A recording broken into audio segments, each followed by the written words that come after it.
ദിയാകൃഷ്ണയുടെ സ്ഥാപനത്തിൽ നടന്ന കളവ് കേസിൽ നിങ്ങൾ ആരുടെ പക്ഷത്താണ്?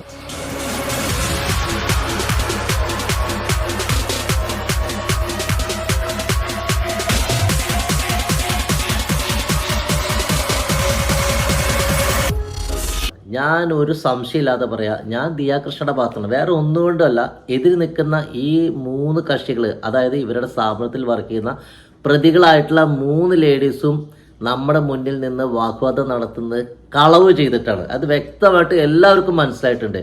കളവ് ചെയ്തിട്ട് എന്ത് തന്നെ വിളിച്ചു പറഞ്ഞാലും ഇതിലൊന്നും ഒരു കാര്യമില്ല.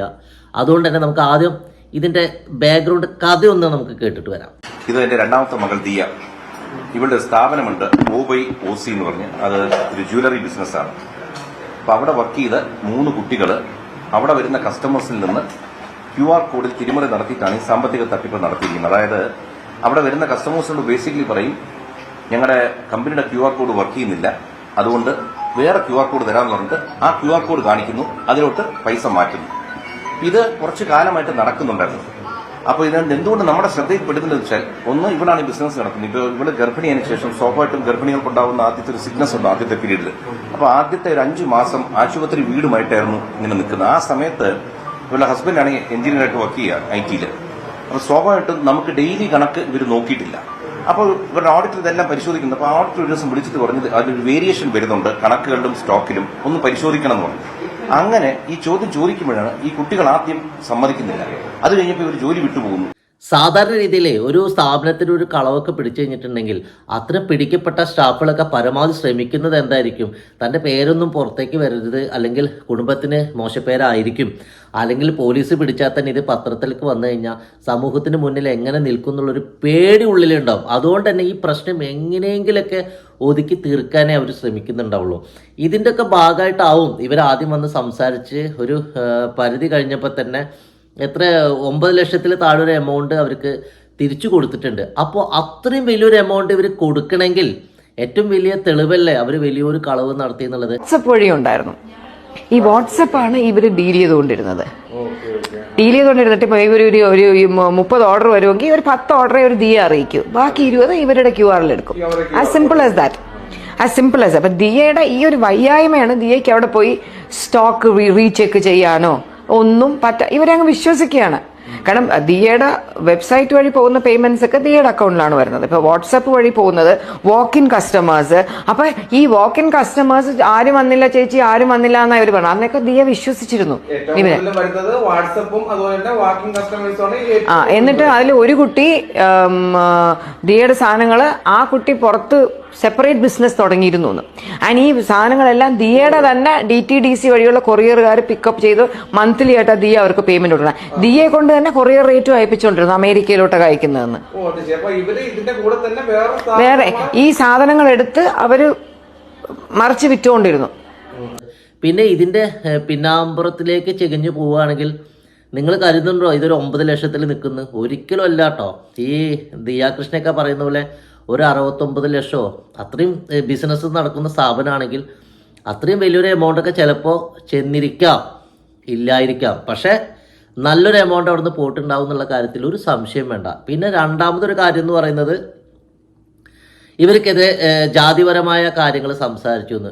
വല്ലാത്ത ഒരു പ്രത്യേകതര ഒരു സ്വഭാവമാണ്. അത് നമുക്ക് ഹാൻഡിൽ ചെയ്യാൻ പറ്റാതെ എപ്പോഴും ഏതിനും നമ്മുടെ വീട്ടുകാരെയും എല്ലാവരെയും വലിച്ചേർക്കുകയും പിന്നെ നമ്മളെ പറ്റി ഇവർ ആ ജാതിയിലുള്ളവരാണ്, അതുകൊണ്ടാണ് ഇവർക്ക് ഇങ്ങനെ പറ്റുന്നത്, ഇവർ സ്റ്റാൻഡേർഡ് ഇല്ലാത്തവരാണ്, ഇവർ നമ്മളെ പോലെയല്ല, ഇവരെ കൾച്ചർ വേറെയാണ്, അങ്ങനെയൊക്കെ പറഞ്ഞ് നമ്മളെ കസ്റ്റമേഴ്സിന്റെ അടുത്ത് അധിക്ഷേപിക്കുന്നതിന്റെ റെക്കോർഡ്സ് ഞങ്ങൾക്ക് കിട്ടിയിട്ടുണ്ട്. അപ്പൊ അതൊക്കെ കാരണമാണ് ഞങ്ങൾ ഇഷ്യൂ ആയി തുടങ്ങിയത്. എന്താ പറയാ, ഇപ്പോഴത്തെ കാലത്ത് ഇത്രയും വൃത്തികെട്ട രീതിയിൽ കുറെ സംഭവങ്ങൾ നടക്കുന്നുണ്ട്. കുറെ ജാതിപരമായ എന്തെങ്കിലും പ്രശ്നം നടന്നു കഴിഞ്ഞാൽ അതിന്ന് ഒതുക്കി തീർക്കാനും അതിന് രക്ഷപ്പെടാനുള്ളൊരു മാർഗ്ഗമാണ് ജാതി മതങ്ങൾ കുത്തിക്കുഴച്ചിങ്ങോട്ട് കൊണ്ടിടുക. എന്നിട്ട് അതിനെക്കുറിച്ച് ഇങ്ങനെ വായത്തോരാതെ എന്തൊക്കെയാ വിവരക്കേട് സംസാരിച്ചുകൊണ്ടിരിക്കുക. ഞാൻ എനിക്കൊന്ന് ചോദിക്കാനേ ഉള്ളൂ, ഇത്രയും നാണം കെട്ട പ്രവൃത്തി ചെയ്തിട്ട് ഈ പത്രക്കാരുടെ മുന്നിലൊക്കെ വന്നു നിന്നിട്ട് ഇത്രയും മോശപ്പെട്ട രീതികൾ ആര് നിങ്ങൾക്ക് പറഞ്ഞു തന്നിട്ടായാലും പറയാൻ നിങ്ങൾക്കൊരു ഉളുപ്പില്ലേ എന്ന് ചോദിക്കാനുള്ളൂ. കാണുന്നവർക്ക് മുന്നിലും നിങ്ങൾ കൂടുതൽ പരിഹാസ്യരാവല്ലേ? അത് നിങ്ങൾ എപ്പോഴെങ്കിലും ചിന്തിച്ചിട്ടുണ്ടോ? ഇത്രയൊക്കെ പറഞ്ഞാലും ഇനി നിങ്ങളോട് അവർ വളരെ മോശമായത് സംസാരിച്ചാലും എന്ത് സംസാരിച്ചു എന്ന് നിങ്ങൾ പറഞ്ഞാലും എന്താണ് അതിലൊക്കെ ഒരു അർത്ഥമുള്ളത്? നിങ്ങൾ കട്ടിട്ട് പിടിക്കപ്പെട്ട് കഴിഞ്ഞാൽ ഒരു സ്ഥാപനത്തിൽ ഇത്രയും വലിയൊരു എമൗണ്ട് നിങ്ങൾ കട്ട് കഴിഞ്ഞാൽ നിങ്ങളോട് പിന്നെ എങ്ങനെയാണ് സംസാരിക്കേണ്ടത്? മോളെ നീ കട്ടത് വളരെ നന്നായി, ഞങ്ങളുടെ സ്ഥാപനത്തിൽ നിന്ന് ഇനിയും പൈസ കക്കണം. അതല്ലെങ്കിൽ മോള് കട്ടിരുന്നോ, എന്തിനാ മോള് അങ്ങനെയൊക്കെ ചെയ്തെന്നൊക്കെ ചോദിച്ചു കഴിഞ്ഞാൽ ഇതിനൊരു പരിഹാരമാവുമോ? ഒരിക്കലുമില്ല.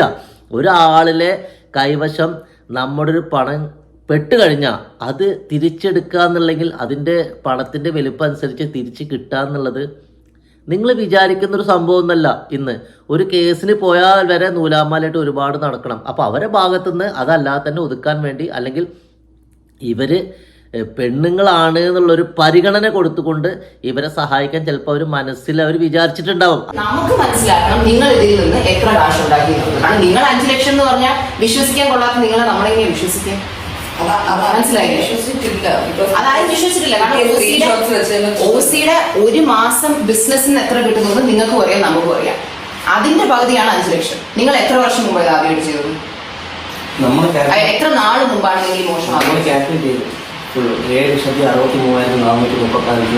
കിട്ടിയ സ്ക്രീൻഷോട്ട്സ് മാത്രം. കിട്ടാത്ത സ്ക്രീൻഷോട്ട്സ് അതിനെ ഞാൻ പറഞ്ഞുകൊണ്ടിരിക്കുന്നത്. ശരി, ആരാണ് ഇത് സ്റ്റാർട്ട് ചെയ്തത്? നിങ്ങൾ അല്ല, പുള്ളിക്ക് ഇത് വേസ്റ്റാണ്. ഇവർ ഒരാൾ പോലും സത്യം പറയുന്നില്ല. ഞാൻ ഇപ്പൊ ഒറ്റക്കെട്ടാകുമ്പോ ഒരുമിച്ച് പോകാമല്ലോ, കൂട്ട് കാണും. ഒരു സെക്കൻഡ്, ഇത് ആരാണ് ആദ്യം സ്റ്റാർട്ട് ചെയ്തത്? വിനിതയാണ് ആദ്യം വന്നത്. എത്ര നാൾ മുമ്പാണ് ഇത് ആദ്യം വെച്ചത്? ആ ടൈം ലൈൻ പറയും. ഒരു പ്രാവശ്യം സത്യം കൊണ്ട് പോകാൻ മനസ്സിലായി. നിങ്ങൾക്ക് പറഞ്ഞു മനസ്സിലാക്കി കൊടുത്തൂടെ? സത്യം പറഞ്ഞാൽ നമുക്കിത് ക്ലീൻ ആയിട്ട്. അതിൻ്റെ ഭാഗമായി നിങ്ങളോട് സംസാരിക്കുമ്പോൾ ചിലപ്പോൾ വളരെ മോശപ്പെട്ട രീതിയിൽ തന്നെ സംസാരിച്ചു എന്ന് വരും. അതിനൊരു തെറ്റും നമുക്ക് പറയാൻ കഴിയില്ല. എൻ്റെ ഭാഗത്ത് നിന്ന് എനിക്ക് ഒരു തെറ്റും തോന്നുന്നില്ല. എന്നിട്ടും അതിൽ കോണാന്ന് പറഞ്ഞുകൊണ്ട് വല്ല കാര്യമുണ്ട് എൻ്റെ മക്കളെ? നമ്മളെ പറ്റി ഇവർ ആ ജാതിയിലുള്ളവരാണ്, അതുകൊണ്ടാണ് ഇവർക്ക് ഇങ്ങനെ പറ്റുന്നത്. ഇവർ സ്റ്റാൻഡേർഡ് ഇല്ലാത്തവരാണ്, ഇവർ നമ്മളെ പോലെയല്ല, ഇവരെ കൾച്ചർ വേറെയാണ്, അങ്ങനെയൊക്കെ പറഞ്ഞ് നമ്മളെ കസ്റ്റമേഴ്സിന്റെ അടുത്ത് അധിക്ഷേപിക്കുന്നതിന്റെ റെക്കോർഡ്സ് ഞങ്ങൾക്ക് കിട്ടിയിട്ടുണ്ട്. ഇത്തരം വില കുറഞ്ഞ ആരോപണങ്ങൾ കേട്ടിട്ടും ദിയാകൃഷ്ണ പറഞ്ഞൊരു മറുപടി ഉണ്ട്. എൻ്റെ അച്ഛൻ ഒരു നായരാണ്, അമ്മ ഒരു ഈഴവ സ്ത്രീയാണ്, ഭർത്താവ് ബ്രാഹ്മണനാണ്. ഈ 3 ഗണത്തിൽപ്പെട്ട ആളുകൾ കൂടെ ജീവിക്കുന്ന ഞാൻ ഏത് ഗണത്തിൽപ്പെടുന്ന അവള് ചോദിച്ചു. ഫസ്റ്റ് ഓഫ് ഓൾ എന്റെ അമ്മ ഒരു ഈഴവയാണ്, അച്ഛൻ ഒരു നായരാണ്, എന്റെ ഹസ്ബൻഡ് ഒരു ബ്രാഹ്മണാണ്. അപ്പൊ ഞാൻ എന്താണ് എന്ന് ചോദിച്ചാൽ, അപ്പൊ ഞാൻ എന്തായിരുന്നു പറഞ്ഞത്? ജാതി എന്ന് പറയുന്ന ഒരു സാധനമൊന്നും ഇവിടെ ആരും സംസാരിക്കാറില്ല. എന്റെ കൂട്ടത്തിൽ അറ്റ്ലീസ്റ്റ് എന്റെ വീട്ടിലാരും സംസാരിക്കാറില്ല.